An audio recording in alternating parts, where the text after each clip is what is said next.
बहुत शांत, ऐसी शांत नुमा लहरें होती हैं ऊपर, लेकिन अंदर की गहराई में बहुत शांत है। तो मम्मा ऐसी शांत स्वभाव की, कोई भक्ति पूजा पाठ नहीं, जैसे थोड़ी बहुत पूजा कुछ कर ली, लेकिन ऐसे ही कोई गुरु के पास जाना हो, मंत्र जपना हो, कोई माला या किसी प्रकार का ऐसा भक्ति का कर्म कांड, ऐसा मामा को बहुत पसंद है। एक मॉडर्न कन्या जिसको कहते हैं, एक मॉडर्न कन्या। आज कई बार हम किसी कन्या को मॉडर्न देखते हैं, फैशन में है, कोई ज्ञान सुनने में रुचि नहीं, भक्ति पूजा में रुचि नहीं, बड़े बड़े गुरु साधुओं की बातें सुनने में रुचि नहीं, समझते हैं इसमें क्या ज्ञान सुनता है, लेकिन कभी ये गलती ना कर जाए। वास्तव में मामा भूले नहीं, वो राधे जो फैशन में नंबर 1 थी, वो राधे जो नृत्य कला गायन कला की प्रवीण थी, वो राधे जो पूजा पाठ और भक्ति में इतना इंटरेस्ट नहीं लेती थी, लेकिन फिर भी सब कुछ होने के बावजूद उसके अंदर महानताएं कितनी छिपी हुई थी।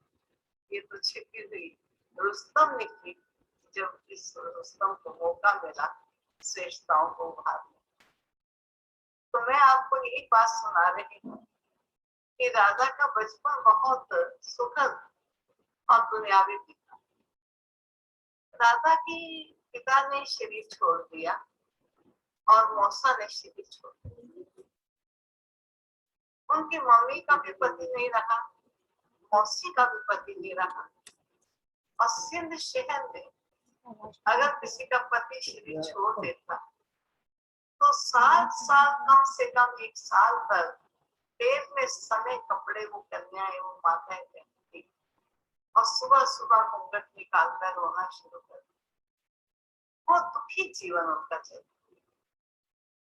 एक बार मामा की माँ और मामा की मौसी कहीं जा रही थी, लेकिन स्वाभाविक है काले सने हुए कपड़े पहने हुए और बहुत दुख दे रहा है।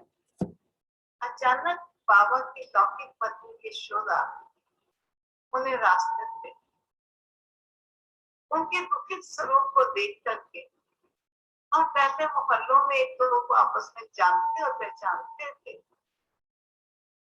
उसने यशोदा मैया ने कहा लौकिक मम्मी राधा की और मौसी को कि बाबा ज्ञान सुनाते हैं और बहुत लोग ज्ञान सुनने के लिए आते हैं और उनको बहुत शांति मिलती। अगर आप भी जीवन में शांति सुख चाहते हो तो आप भी एक बार दादा के पास ज्ञान सुनेंगे। जब बाबा का ज्ञान आप सुनेंगे तो आपको भी शांति सुख मिलेगी।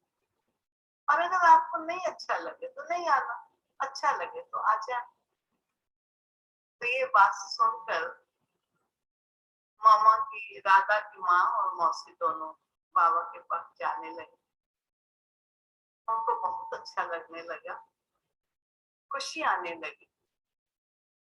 थोड़े दिन हुए तो राधा ने अपनी माँ से पूछा कि अम्मी, आप तो बहुत उदास और दुखी रहती थी, आजकल आपका चेहरा बड़ा खुशनुमा और बहुत खुश रहती हो, क्या मिला है आपको? तो माँ ने कहा बेटा, हम दादा के सत्संग में जाते हैं, दादा बहुत अच्छी बातें सुनाते, वो अच्छी बातें हमें जीवन में गम भुलाकर खुशी देती। और उनकी मम्मी और मौसी आपस में बातें करती थी, इतना अच्छा हो कि राधा की भक्ति भावना में या इस प्रकार सत्संगों आदि में कोई रुचि न होने के कारण सोचते कि किस प्रकार राधा को लेकर जाए। आप देखिए घर में कोई चीज अच्छी लगे तो माँ बाप को सबसे पहले बच्चे याद आते, ये चीज हमारे बच्चों को मिलनी चाहिए। तो माँ और मौसी का यही विचार चला, किस तरह राधा को हम राधा के पास ले जाए। दोनों ने अच्छा प्लान सोचा। जब राधा ने माँ से कहा कि आप इतनी खुश रहती हो, और माँ ने कहा कि दादा के ज्ञान से हमको बहुत खुशी मिली है, हमारे जीवन का गम हटता चला जा रहा है। तो फिर माँ ने राधा को बड़े प्यार से कहा, राधा ऐसा हो सकता है कि आप हमारे साथ चलो, क्योंकि दादा ज्ञान बहुत अच्छा सुनाते हैं। जब हम घर में आते हैं तो हमको वो ज्ञान की बातें भूल जाती। अगर आप हमारे साथ चलोगे तो आप उन सब बातों को सुनोगे, याद रखना, और फिर हमको घर में आकर याद करा। इतना काम आप करना। राधा के अंदर कहते हैं बचपन में दो गुण। पहला गुण था बड़ों का सम्मान, और दूसरा गुण था आज्ञाकारी। ये दो गुण उसके अंदर फूट फूट के भरे थे, जिसको कहते थ्रू एंड थ्रू, ये गुण दोनों। जब माँ ने कहा कि आप हमारे साथ चलो और आप भी दादा का सत्संग सुनना और घर में आकर हमको याद करा दे, तो राधा हमें ना नहीं कर सके। कहा जी मम्मी। तो अम्मी कहती तो उस समय अपनी माँ को, अम्मी मैं चलूं। दूसरे दिन अम्मी के कहने पर उन्होंने एक डायरी ली, एक पेन लिया, और अपनी माँ और मौसी के साथ बाबा के सत्संग में जाकर एक साइड में बैठ गई, और बाबा जो सुनाता बड़े चित होकर, एकाग्रचित होकर सुनती, और एक एक अक्षर नोट करती। आप सोचिए कि नई कन्या और अभी 13-14 वर्ष की है, लेकिन इतने ध्यानपूर्वक सुनती है और सुनकर नोट करती है। तो बाबा का अटेंशन इस बच्ची पर पड़ गया। हालांकि बाबा थोड़ा पहले भी जानते थे कि पहले शहरों के दायरे छोटे हुआ करते थे, एक दो को सब जानते थे, लेकिन बाबा ने जब इस कन्या को इस कदर चित होकर सुनते हुए ज्ञान देखा और एक एक पॉइंट नोट करते देखा, और 2-3 दिन हो गए तो बाबा ने राधा को अपने पास बुलाया। तो राधा, ये बाबा गीत कंपोज करना जानता है, लेकिन गीत लिखना नहीं जानता, और लिखना जानता है तो गीत गाना नहीं जानता। अब मैं कंपोज भी कर लूंगा, मैं लिख भी लूंगा, लेकिन मैं गा नहीं सकूंगा। तो ऐसा हो सकता है कि मैं गीत कंपोज करूं, लिखूं, और तुम गीत गाओ। मैंने आपको बताया मम्मा की दो विशेषताएं, आज्ञाकारिता और बड़ों को सम्मान। उनको ज्ञान में लाया, और यही दो गुण थे जिन गुणों ने इस आत्मा को बाबा के समीप जी बाबा कहा। बाबा ने सेकंड डे से गीत कंपोज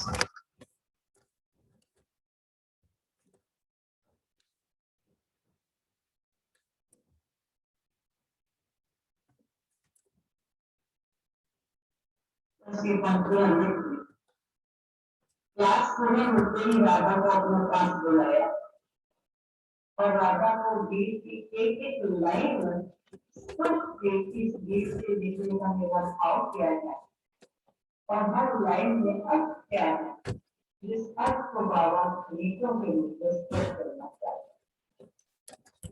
जिसका गीत गाना है, उस गीत के छिपे मन के भाव न मालूम हो, तब तक गीत गाने वाला उस विधान से गीत नहीं गा सकता। तो बाबा की हिम्मत तुरंत आ गई कि सब क्लास पूरी हो जाती, राधा आराम से बैठती, और बाबा उसको गीत कंपोज किया हुआ सारा स्पष्ट करके, और राधा गीत गाती।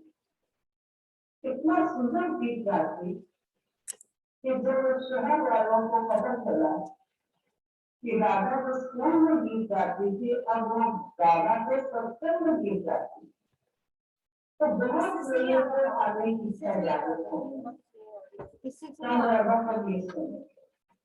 हाँ दीदी क्लियर नहीं है आवाज। बाबा को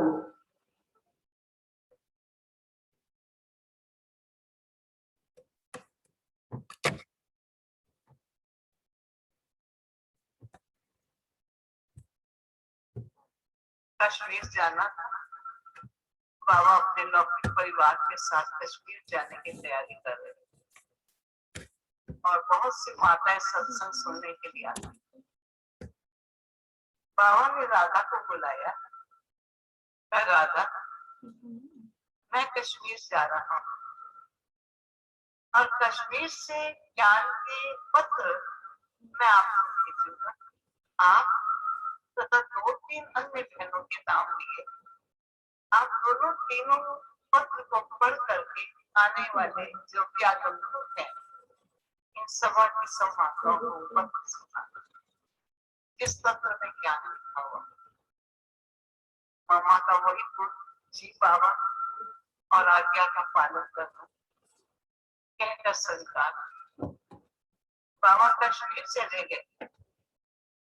मामा ने सुनने वाली को संभाला और बाबा का जब पत्र आता तो बाकी बहनें तो पत्र पढ़ करके सभा में सुनाती थी और सब बहुत उन पत्रों का आनंद लेती, लेकिन मामा पढ़कर नहीं सुनाती।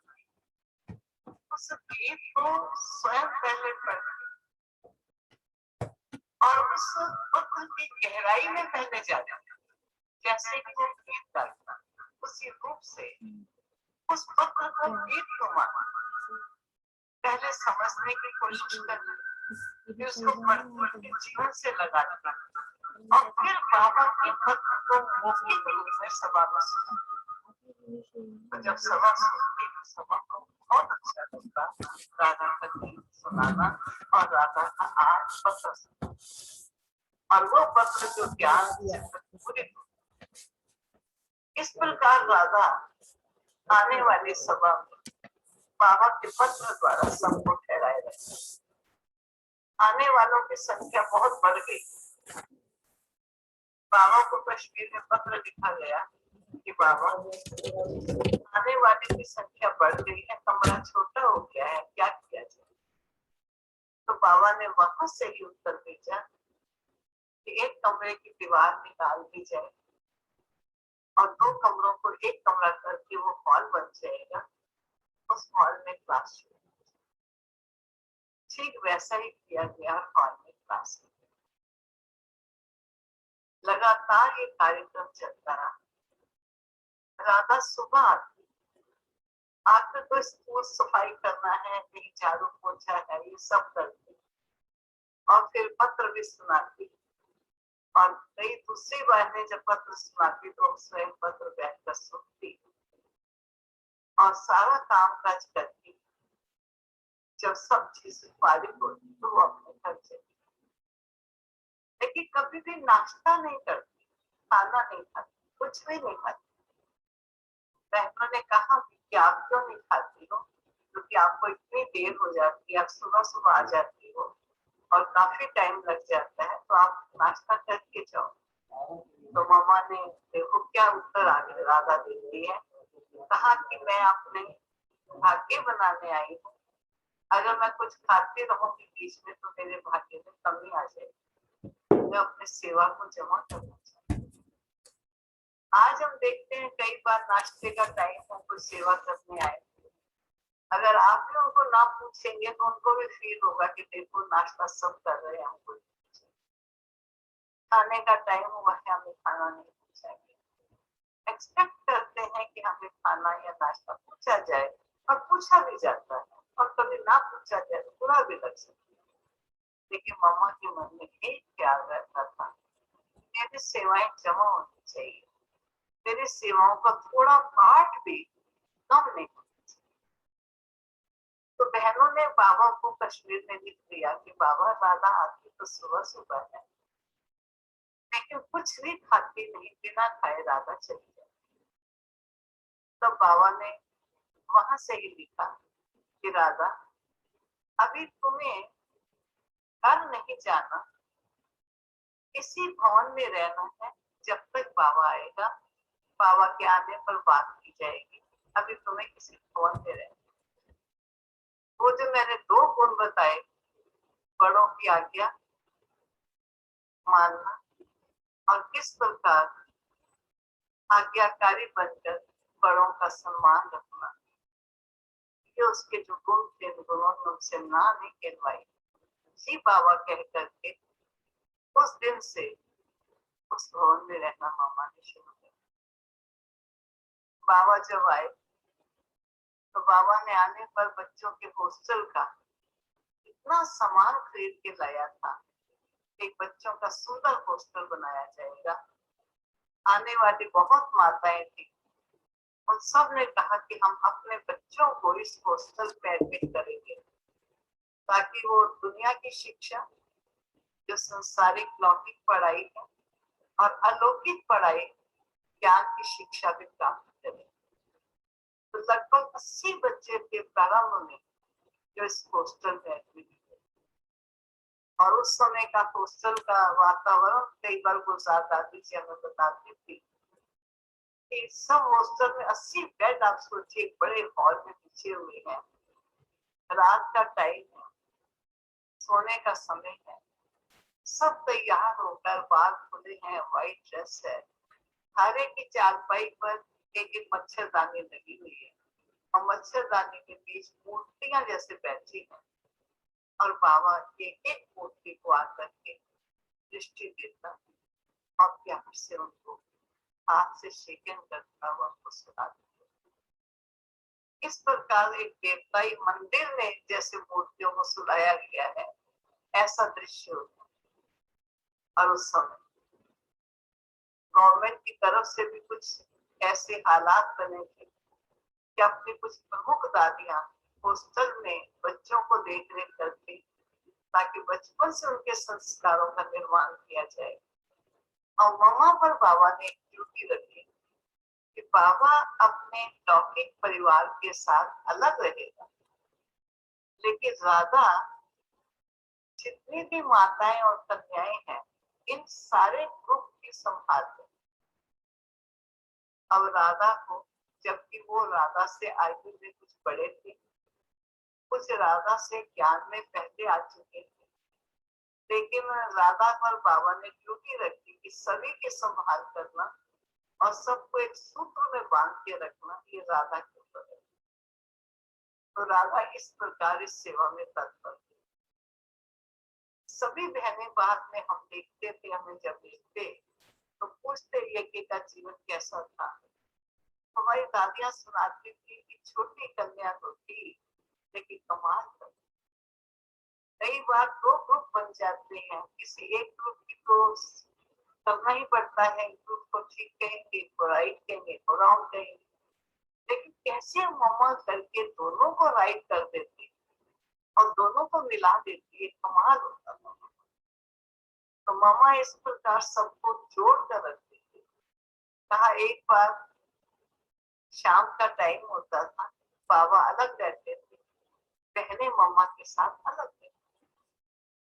तो एक बार रात को 10 बजे का टाइम होता था, 10 साढ़े 9, तो बाबा से मिलने के लिए सब बच्चे बाबा भवन में जाते। तो राधा को कहते थे, राधा चलो आप भी चलो। तो राधा भी जाती। तो कई बाबा बाबा को जाके कहते, बाबा राधा बड़ी जिद्दी है, हमने कहा भी है चलो चलो और चलती नहीं है। बाबा राधा को जाते कि राधा जिद्दी है या इसके पीछे कोई कारण। एक बार सब बहनें आ गई, बाबा ने 2 बच्चियों को कहा, जाओ बच्ची देख कर आओ कि राधा क्या कर। वापिस आने पर उन्होंने रिपोर्ट सुनाई कि बाबा किचन में कोई तो बहन अभी दूध पूरा उबला नहीं था, अनउबले दूध को ही छोड़कर आ गई थी। परात से आटा तो समाप्त हो गया, लेकिन परात को साफ नहीं किया, वो ऐसे ही छोड़कर आ गई। कोई सब्जी को बिना ढके आ गई, सब चीजें बिखरी हुई थी। लेकिन जब हम गए वहां देखा तो सारी किचन में सब चीजें बड़े स्थान पर उचित रखी हुई है और किचन इतनी साफ सुथरी है। और फिर देखा मामा है कहाँ, राधे है कहाँ, तो देखा तो राधा छत पर थी। छत का दरवाजा ऐसा था जो लोहे का ग्रिल बना हुआ है, अंदर बाहर दिखाई अंदर से बंद था लेकिन बाहर से दिखाई दे रहा। तो राधा छत पर चक्कर लगा रही और चक्कर लगाते लगाते उसकी आंखों से आंसू गिरे। ये सब दृश्य देखकर बहनों ने जाकर बाबा को बताया कि बाबा जो हम सब काम तोड़ भागे थे, राधा ने सारा काम सुचारू रूप से करके रखा और छत पर टहल रही थी लेकिन बाबा वो रो रही। दूसरी बहनों ने कहा बाबा देखा ना, हमने कहा ना चिपकी है बहुत, हमने कहा भी है चलो, चलती नहीं और रोती, लेकिन वो रो नहीं रही थी। वो बाबा को याद कर, जिसको याद कर रही थी उसको बाबा की याद पहुंच रही थी और बाबा को उसकी याद पहुंच। बाबा ने कहा बच्चे वो रो नहीं रही, वो बाबा के पास ही। तो बाबा इस कदर कहकर छोड़ देता था। ऐसी जब अपनी बड़ी बहनों ने देखा तो ये सब इतने गुणवान है, छोटी लेकिन बड़ी गुणवान। तो बाबा कई बार क्लास शुरू करने से पूर्व ओम की धुन लगाते। पहले ओम बोला जाता था और उसी में ही बहुत से भाई बहने ध्यान में चले जाते और दिव्य साक्षात्कार। फिर बाबा ने भवन का नाम ही रख दिया। तो उस भवन में ओम ओम की धुन मम्मा को लगाने के लिए।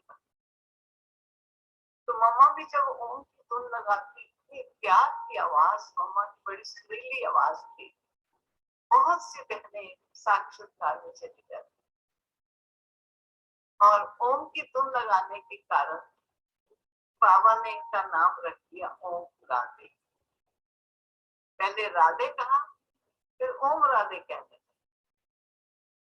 लेकिन कुछ समय के बाद जब बहनों ने देखा कि जो काम हमारा है वो हम अधूरे में छोड़ देते, ये छोटी होने के बावजूद भी सारे काम को अपना समझकर कितना संभालती है और कितना सारे जिम्मेवारी उठाती है जबकि इसकी जिम्मेवारी नहीं है। तो उसकी महिमा करते हुए बाबा ने कई बार कहा था बहनों को कि ये तुम्हारी माँ, ये जगदम्बा है, इसे राधा नहीं कहो। लेकिन आयु में बड़ी और ज्ञान में भी उनसे पूर्व आने वाली ऐसा होने के कारण उन्होंने इस बात को स्वीकार किया। लेकिन जब राधा के गुण देखे कि बड़े क्या होते हैं और बड़प्पन इसमें कितना सुंदर है, तो एक बार अपनी बड़ी दादियों ने निर्णय किया कि आज के बाद हम ओम राधे भी नहीं कहेंगे, हम मम्मा कहकर पुकारेंगे। जब बाबा से मिलकर गई और जाकर वहां पर कहा मम्मा, तो मम्मा ने कहा ऐसा क्यों कहती हो? कहा नहीं राधा, आज से हम आपको राधा नहीं कहेंगे, आज से हम आपको मम्मा। बाबा ने तो बच्चों को कहा ही था कि ये आपकी माँ है, लेकिन बच्चे स्वीकार नहीं कर पा रहे क्योंकि उनको अपनी आयु का या अपने ज्ञान में पहले आने का ये स्वाभिमान था कि हम कैसे माँ कहें, छोटी कन्या है। लेकिन जब उनकी एक्टिविटी देखी तो दादियों ने निर्णय किया कि आज के बाद हम कभी राधे नहीं कहेंगे, हम माँ कहेंगे। और तब से उन्हें माँ कहकर, मम्मा कहकर पुकारना शुरू हुआ।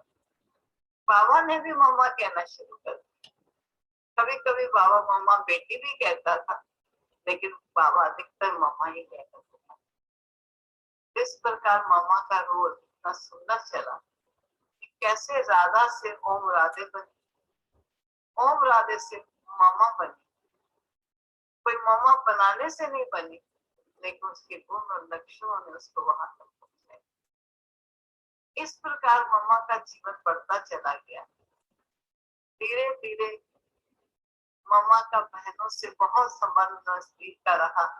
उन्हें हर बात सिखाती, हर बात समझाती। कई बार हमें दादियां सुनाती कि हम में से किसी की ड्यूटी है, एक ग्रुप रोटी बेलेगा, या एक ग्रुप आटा गूंदने में है, या एक ग्रुप सब्जी काटने में है, एक ग्रुप गेहूं साफ करने में है। लेकिन मम्मा हर ग्रुप में पहले जाकर खड़ी होती। हमारी तो किसी एक ग्रुप में नंबर आता, लेकिन मम्मा का नंबर सारे ग्रुप में। और जब जिसकी ड्यूटी होती वो पहुंचा नहीं, मम्मा सबसे पहले जाकर खड़ी होती। और जिसको पता चलता कि मम्मा पहुंच गई है, तो सभी जल्दी से जल्दी पहुंचने की कोशिश करते कि हम जल्दी से जल्दी वहां पहुंच जाए, क्योंकि मम्मा पहुंच गई। इस प्रकार मम्मा का चुंबकीय जीवन रहा। मम्मा ने शब्दों से किसी को नहीं सिखाया, लेकिन अपने जीवन की प्रैक्टिकल गुण और धारणाओं से हर एक को प्रेरित किया। एक बार हमारी दादियां सुनाती हैं कि हम बाबा के साथ खेल रहे थे, तो खेलते हुए हम उस दिन जीत गए। तो हमने आकर जल्दी जल्दी सबने आके कहा, मामा हमने बाबा को हरा दिया, मामा हमने बाबा को हरा दिया। तो मामा बड़ी गंभीर हो गई, सब चुप हुए। हमने इतनी खुशी से मामा को समाचार सुना रहे हैं, मामा इतनी गंभीर क्यों हो गई? मामा ने प्यार से कहा कि बाबा के लिए ऐसे ही कहा जाए। जैसे रिपीट करके शब्द भी नहीं बोला, जैसे उन्होंने बोला था कि हमने बाबा को हरा दिया। मामा ने कहा कहना चाहिए, आज बाबा ने हमको जिता दिया। ये क्यों नहीं कहा? ऐसा क्यों बोला? तो मानो आयु में बड़े थे, ज्ञान में पहले थे, लेकिन बोल कैसे बोलना चाहिए, व्यवहार कैसे करना चाहिए, किस प्रकार मम्मा हर एक को संतुष्ट कर, हर एक को खुश कर, ये मम्मा की महानता है। इन महानताओं से सभी को मम्मा के लिए इतना नाज था कि आप कई बार फोटोज देखो, मम्मा के गले में मालाएं पड़ी हुई हैं, अपनी दादियां मम्मा के साथ खड़ी हैं, इतने नाज से खड़ी हैं, जैसे किसी को प्राइम मिनिस्टर प्रेसिडेंट के साथ साधारण आदमी को खड़ा होना मिल जाए तो समझता है कि मेरी भी शान होगी। लेकिन जब जननी जगत मां के साथ ये अपनी आदरणीय दादियां, जिनकी जीवन की त्याग और तपस्या थी, लेकिन वो इस त्यागी और तपस्वी के सर्वोप खड़ा होना, उनके साथ खड़ा होना अपना स्वाभिमान समझना। ऐसी थी मम्मा की धारणाएं, ऐसा था मम्मा। माँ जब सेवा करनी शुरू की, जब सेवाएं शुरू हो गई, तो प्रारंभ में कोई बड़े बड़े शहरों में सेवाएं दिल्ली में शुरू हो गई थी, बॉम्बे में भी शुरू हुई, लेकिन छोटे छोटे गांव में भी सेवाएं शुरू। तो बाबा ने मामा को कहा कि मामा जाओ, आप इस सेवा स्थानों का चक्कर लगा कर। तो आपने कभी शायद फोटो भी देखी हो कि गांव में मामा जा रही है, बैलगाड़ी पर बैठी हुई है। ठीक है, बैलगाड़ी को चादरें लगा दी, कपड़ा बिछा दिया, मामा नीचे बैठी। क्या बैलगाड़ी होती है, और क्या मामा, कैसा भारी भरकम शरीर था, लेकिन कैसे मामा बैलगाड़ी में बैठ करके छोटे छोटे गांव में सेवा करते हैं। बहुत सेवा, हड्डी सेवा जिसको कहते हैं, हड्डी सेवा करती है। मुझे याद आता है दिल्ली में धर्मशाला, जहाँ पर भी यात्री लोग थोड़ा समय रुकने के लिए आते हैं, किसी बंदेली के पति ने गुप्त रूप से बंदेली में पति की सेवा कराई। उसके पति ने दादी मामा को निमंत्रण दिया, दिल्ली में मामा आए हुए थे कि दिल्ली में आप फला धर्मशाला में मैं प्रबंध करूंगा, तो आप आए। मामा ने बोला जी, और उस धर्मशाला में टेंट लगा करके छत पर कमरा बना दिया और मम्मा वहां रही। क्या कमरा था, कैसी वो धर्मशाला, इतना साधारण सा वो जीवन था, लेकिन मम्मा कैसे रह करती सेवाओं के लिए सदा कदम आगे बढ़ा, सेवाओं के लिए कभी कदम पीछे नहीं हटाया, अपने सुख सुविधा नहीं देखी लेकिन सेवा की। इस पर मैं एक बार की बात याद दिलाती हूँ कि मम्मा सेवाओं पर निकली हुई थी। बाबा को समय प्रति समय समाचार आते थे कि बाबा आज मम्मा फलां गांव में गई, आज फलां गांव में गई, आज फलां जगह पर सेवा की। कितनी आत्माओं ने ज्ञान सुना। उन दिनों में वर्षा का मौसम चल रहा था माउंट आबू। मम्मा दूसरे दिन आने वाली थी वापिस माउंट आबू। बाबा ने चंद्रहास दादा जो कि कंस्ट्रक्शन के काम करते थे उनको बुलाया, बुलाकर कहा, चंद्रहास, माँ काली, माँ अम्बे जगजननी ज्ञान का तीसरा नेत्र देकर के अनेक आत्माओं का नेत्र जगाकर सोए हुओं को रोशनी में लाकर के आ रही है। चंद्रहास देखकर तो क्या, तो मुझे क्यों कहा जा रहा है? तो बाबा ने कहा, मम्मा की कार खड़ी होगी और मम्मा कार से निकले और वर्षा में मम्मा भीग जाए, ये बाबा को अच्छा। इसलिए जो पांडव भवन में जो दादी जी का ऑफिस था उसके बाद 3 शेड लगी होती। बाबा ने कहा, चंद्रहास यहाँ 3 शेड लगवा दो ताकि माँ जगदम्बे काली अम्बा की कार आगे खड़ी हो तो यहाँ खड़ी हो ताकि काली मेरी माँ भीगी। तो चंद्रहास दादा ने कहा, बाबा 6 बजने पर आ गए हैं, इस समय सब मिस्त्री और मजदूर जा चुके हैं, इसलिए इस समय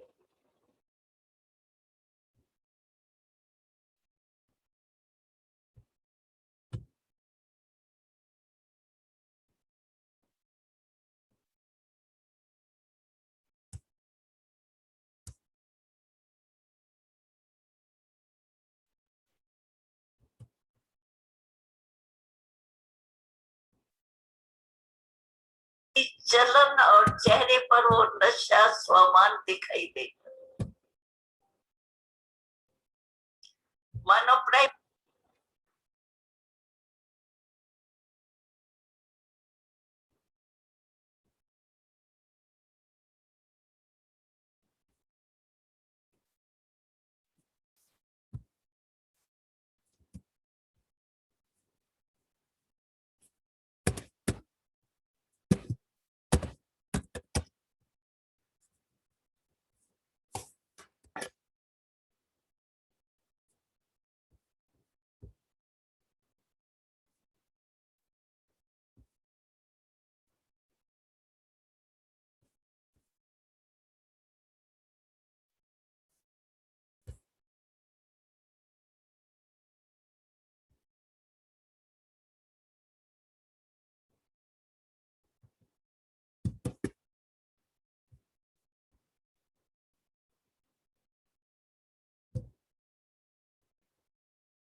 ओम शांति।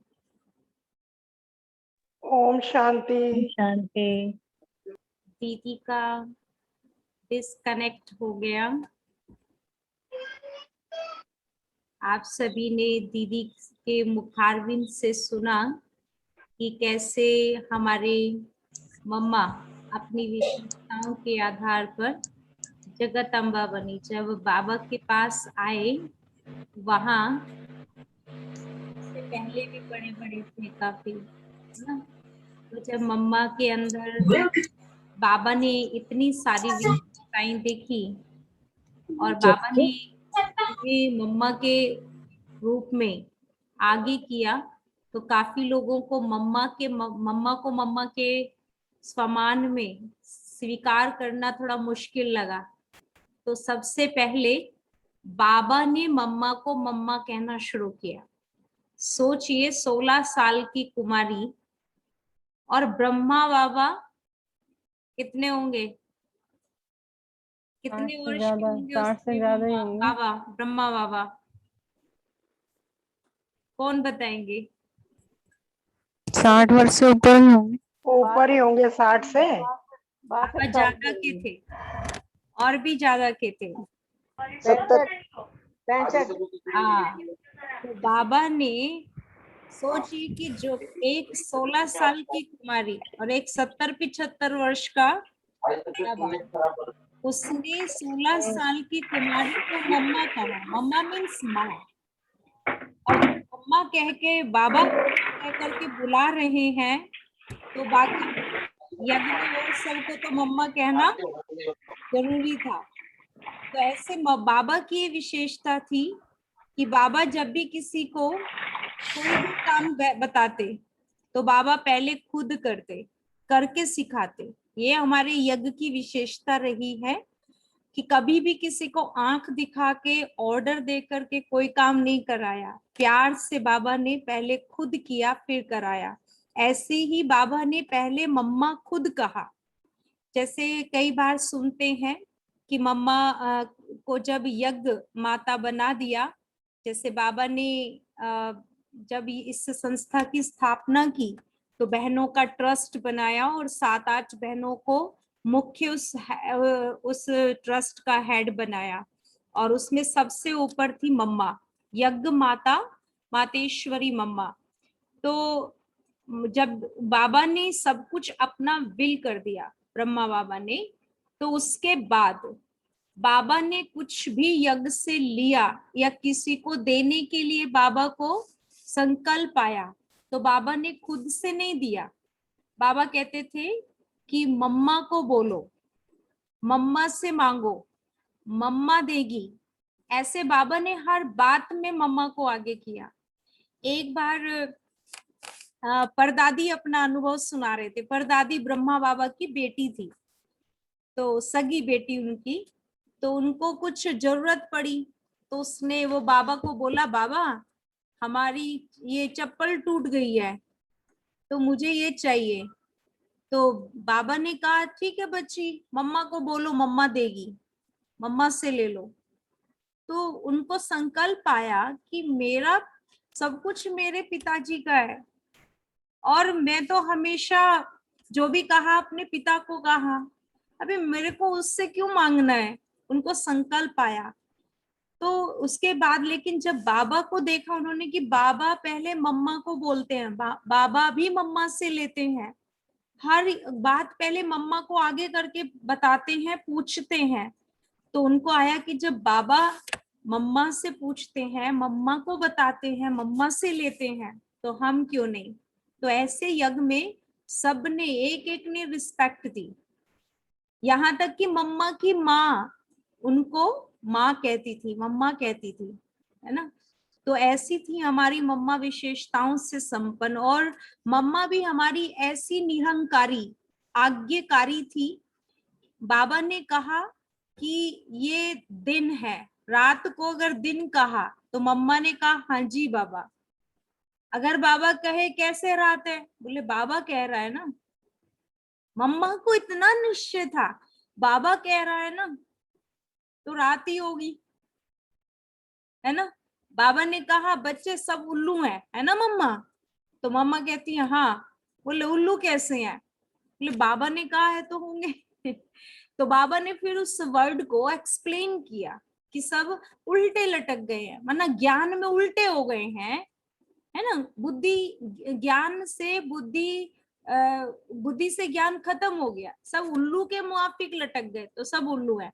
तो बाबा ने पहले उल्लू शब्द बोला, और बाबा ने, मम्मा ने ये नहीं पूछा बाबा सब उल्लू कैसे हैं, है ना। तो ऐसे मम्मा हर बात में हाँ जी, हाँ जी बाबा, हाँ जी बाबा। और मम्मा की कुछ विशेषताएं जो उनके रटे रटे स्लोगन थे, हुक्मी हुकुम चलाए रहा।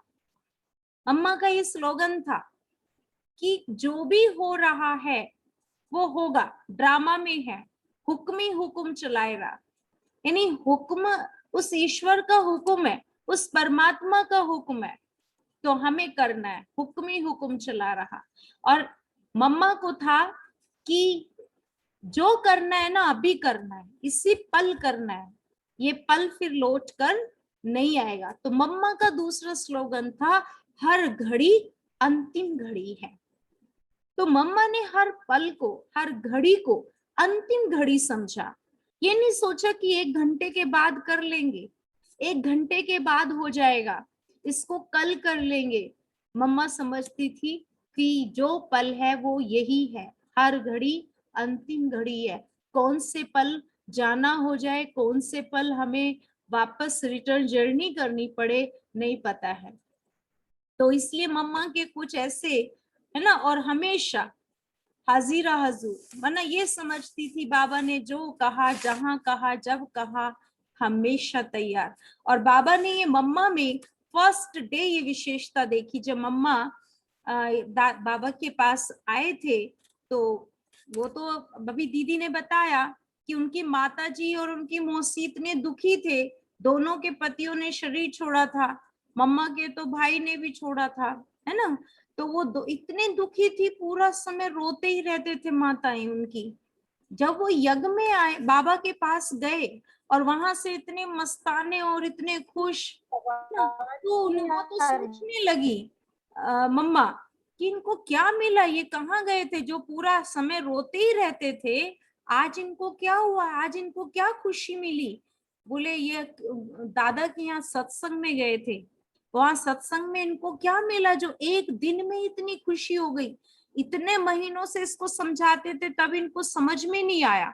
तो मम्मा तो देखने गई कि ऐसा वहां क्या था जो मेरी माँ और मेरी मौसी दोनों खुश खुश वहां से आई।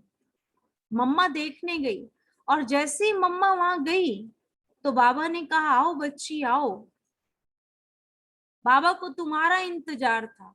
तो मम्मा को भी लगा कि ये जैसे मेरे अपने हैं, मेरे पिताजी हैं। तो मम्मा को भी बाबा से बिल्कुल पिता वाली भावना आई। और बस वही पल थे जब बाबा ने मम्मा को परखा और मम्मा ने उस अलौकिक पिता को परखा, और मम्मा ने 1 सेकंड में वो निर्णय लिया जो कोई भी नहीं ले सकता। बाबा ने मम्मा से पूछा बच्ची आप यहाँ आओगी? बोले हाँ बाबा आऊंगी। और बाबा ने आते उसको ओम ध्वनि का मंत्र दिया। ओम ध्वनि मम्मा कराती थी, मम्मा को वीणा वीणा बजानी आती थी, बहुत अच्छा गाती थी मम्मा। और मम्मा के बहुत अच्छे लंबे घने बाल, मम्मा एकदम ऐसे गंभीर, और मम्मा एकदम सरस्वती थी गाने में, बोलने में। और जब ओम ध्वनि मम्मा कराती थी तो ओम ध्वनि से कई लोग साक्षात्कार में चले जाते थे। तो ऐसी थी हमारी मम्मा, बहुत सारी विशेषताओं से भरी हुई। और वो पाठ मम्मा का खुला, जैसे ब्रह्मा बाबा का यज्ञ पिता का पाठ खुला, ऐसे हमारी मम्मा का यज्ञ माता का पाठ खुला। और आज देखो हमारी है ना मम्मा संपन्न संपूर्ण है ना नंबर 1 में बन गई। मम्मा नंबर 1 बनी है ना। जैसे नंबर 1 ब्रह्मा बाबा, ऐसे मम्मा नंबर 1 में गई। अभी 2 ही नंबर डिक्लेयर हुए हैं, लक्ष्मी और नारायण का नंबर। तो मम्मा है वो हमारी राजराजेश्वरी, जो आज योग योगेश्वरी है, कल वही मातेश्वरी क्या बन जाएगी, राज राजेश्वरी बन जाएगी। तो मम्मा की याद में, मम्मा के वो पल, वो विशेषताएं हम मम्मा के आज इस दिवस पर अपने अंदर वो वरदान के रूप में आत्मसात करें। मम्मा से वो क्वालिटी अपने अंदर भरे कि हम भी मम्मा के समान अपने नैनों से, वाणी से, अपने चाल चलन चेहरे से बाबा को प्रत्यक्ष करें। क्योंकि मम्मा के अब जब नैन देखेंगे तो बस वो दिखते हैं कि कितने गंभीर हैं, साक्षात्कार कराने वाले नैन है।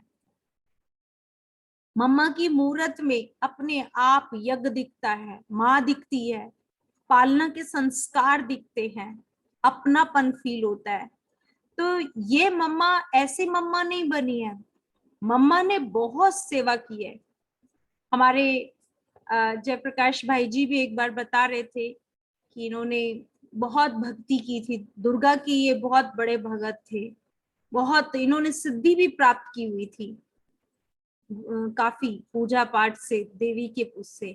तो जब ज्ञान में आए और जब मम्मा के बारे में इन्होंने सुना कि ऐसे ऐसे जगदम्बा माँ सरस्वती, जितनी भी देवियों की हमने महिमा सुनी है वो यही माँ मम्मा है। तो भाई साहब जब मम्मा के पास पहली बार गए सामने, तो उनको बिल्कुल दुर्गा के साक्षात्कार हुए। तो उनको था कि वे इतना भगत रहा हूं माँ का, तो मैं इनके चरण छू किसी बहाने से। मम्मा पैर तो नहीं छुआते थे, बाबा भी कभी पैर नहीं छुआते थे, ऐसे टच करे कोई, तो किसी बहाने से टच करना चाहा। उसके पहले ही उनको साक्षात्कार हुआ, बस मान गए कि हाँ, जिस देवी को मैं पूजता था, मानता था, ये वही दुर्गा है, ये वही सरस्वती है, ये वही मम्मा है। तो हम ऐसी मम्मा के बच्चे हैं, है ना? महसूस करते हो ज्योतिबेन, पुष्पाबेन? ऐसी यज्ञ माता के गोद में पलने वाले बच्चे हैं हम, है ना? और हम कितने श्रेष्ठ हैं, कितने भाग्यशाली हैं। हम अपने भाग्य की कितनी ना सराहना करें ना। हम वो बच्चे हैं जो इस सृष्टि का आदि पिता ब्रह्मा बाबा, जो इस सृष्टि की यज्ञ माता, उससे निकले हुए डायरेक्ट हम बच्चे, उनसे जुड़े हुए, उनसे डायरेक्ट मिलने वाली ऊर्जा में पलने वाले हम बच्चे हैं, है ना? तो मम्मा के इस अव्यक्त मास में हम प्यारी मम्मा को सामने रखें, उनकी विशेषताओं को सामने रखें, तो अपने आप ही हम मम्मा समान, बाप समान बन जाएंगे। क्योंकि हमारा भी लक्ष्य है ना कि नंबर 1 में जाएं। अब नंबर 1 तो डिक्लेयर हो गया, तो नेक्स्ट गद्दी हमें मिले, हम वारिस बन जाएं, है ना? तो वारिस तो बन सकते हैं ना, मम्मा बाबा के वारिस बन जाएं, तो वही तो बनेगा जो मम्मा बाप समान होगा, है ना? तो सभी को मम्मा के इस अव्यक्त मास में मम्मा को ये गुणों की माला पहनानी है। मम्मा के जो इतने सारे गुण अभी दीदी ने सुनाए, उसमें से कुछ गुण हम अपने लिए अपना लें। और ये क्योंकि आज हम देख रहे हैं समय की पुकार क्या है, कौन सा समय चल रहा है, और इस समय की लहर में बस मुझे सब चीजों से अपने आप को डिटैच करके अपनी उस अवस्था में स्थिर होना है जो मेरा ओरिजिनल स्वरूप है, ओरिजिनल स्टेज है, और जो बाबा मुझे बनाने के लिए इतने टाइम से मेरे लिए मेहनत कर रहे हैं। अब उस समय है कि हम बाप को जल्दी जल्दी पढ़ाई पूरी करके, कंप्लीट लेसन कंप्लीट करके हम बाबा को कहें, बाबा चलो अब तैयार हो गए हैं, है ना? समय हमें घंटी बजने के बाद कहे उठो भागो, वो समय हमें नहीं चाहिए। हमें पहले से तैयार होके बाबा को कहना है, बाबा हम तैयार हैं, है ना? ऐसे ही है ना, सभी रूहानी बाबा के रूहे गुलाब, ऐसे ही है ना? तो 24 जून मम्मा का हम बनाते हैं। सभी भाई बहनों को 19 तारीख शनिवार को हमारे मधुबन के जो राजू भाई है ना, मुरली वाले राजू भाई, उस दिन आप नेक्स्ट ये अभी जो शनिवार आएगा 5 दिन बाद, उसमें आपको राजू भाई जी का क्लास मिलेगा। वो भी आपको मम्मा की शिक्षाएं और वर्तमान समय में करने वाला पुरुषार्थ, वर्तमान समय क्या पुरुषार्थ होना चाहिए और कैसे मम्मा की विशेषताओं को हमें वरदान रूप में आत्मसात करना है, आदरणीय राजू भाई जी का क्लास हमारा सैटरडे को रहेगा। ठीक है, उसमें बहुत सारे भाई बहन जुड़ेंगे, इसलिए सभी से निवेदन रहेगा कि आप सभी समय पर उसमें जुड़िएगा। आज की क्लास में जुड़ने के लिए आप सभी भाई बहनों का बहुत बहुत बहुत बड़े दिल से एक एक का नाम सहित बहुत बहुत धन्यवाद, थैंक यू। और शाम को 5 बजे फिर से मिलते हैं, ठीक है? तब तक के लिए सभी को बाबा की याद में बहुत बहुत पुनः थैंक्स। तो अभी हम 2 मिनट बाबा की याद में बैठेंगे और बाबा की याद का एक सुंदर सा गीत हम सुनेंगे।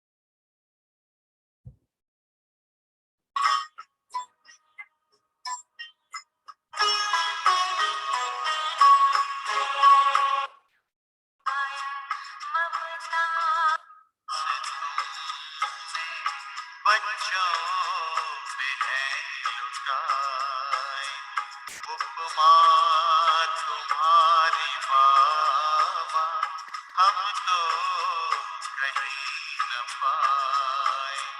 हमें खुद सा है बनाया, हमें खुद सा है बनाया, उसको भुलाए किस तरह।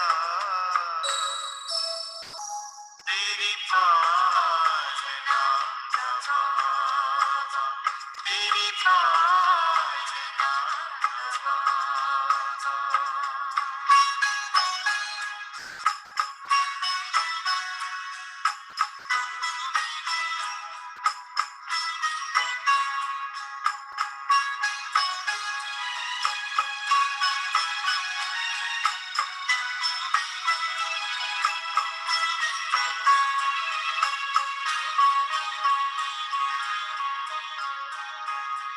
निष्काम तेरी सेवा सबकी जुबान पे आए, आभार तेरा बाबा दिल बार बार गाए।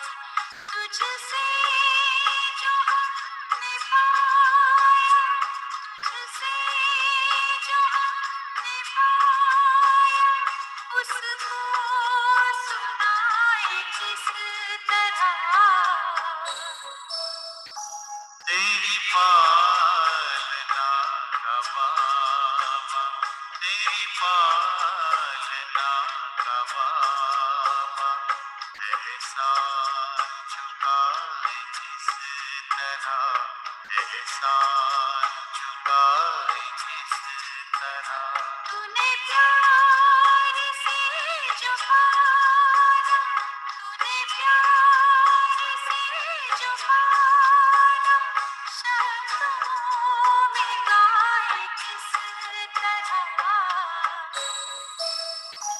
तेरी पालना का बाबा।